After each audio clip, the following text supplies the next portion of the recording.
भाषा, गांव के शब्दों से मुझे बहुत प्यार है और मैं उनका प्रयोग करती हूँ अपनी कविताओं में, अपने गीतों में। और मैं माँ सीता की प्राकट्य स्थली मिथिला के एक बहुत छोटे से गांव से आती हूँ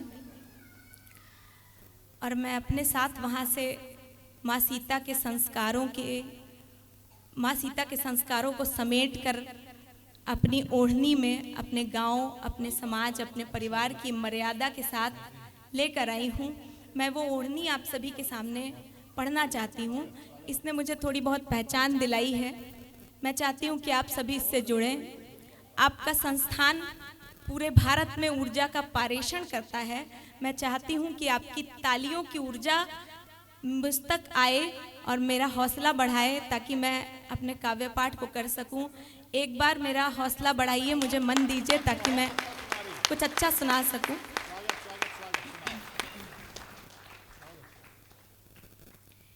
थी दूर कहीं और कहीं पास ओढ़नी, हंसती कहीं कहीं कहीं उदास ओढ़नी। थी दूर कहीं और कहीं पास ओढ़नी, हंसती कहीं कहीं कहीं उदास ओढ़नी।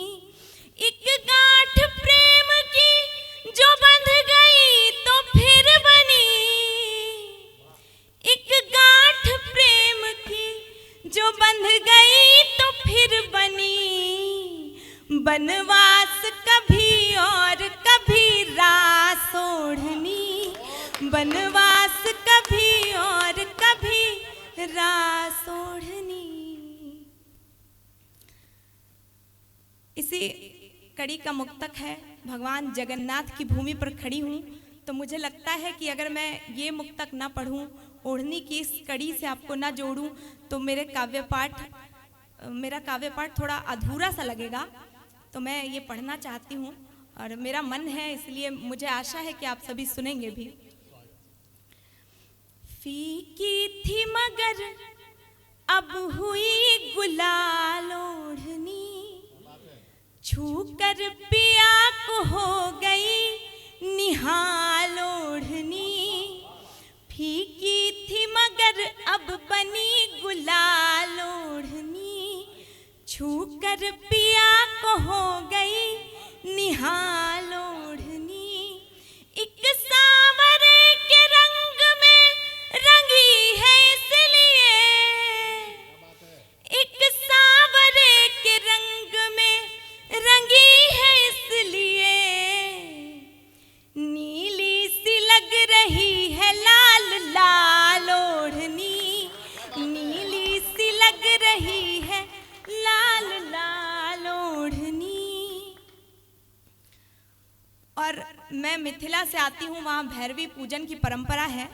माँ को लाल चुनरी चढ़ाई जाती है, लेकिन जब मैंने राधा रानी का पट देखा तो हमेशा पाया कि उन्होंने नीले रंग की चुनरी ओढ़ी हुई है।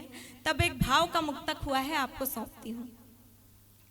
बतला रही है मन के सभी हाल ओढ़नी, रखी रही है यूं ही कई साल ओढ़नी।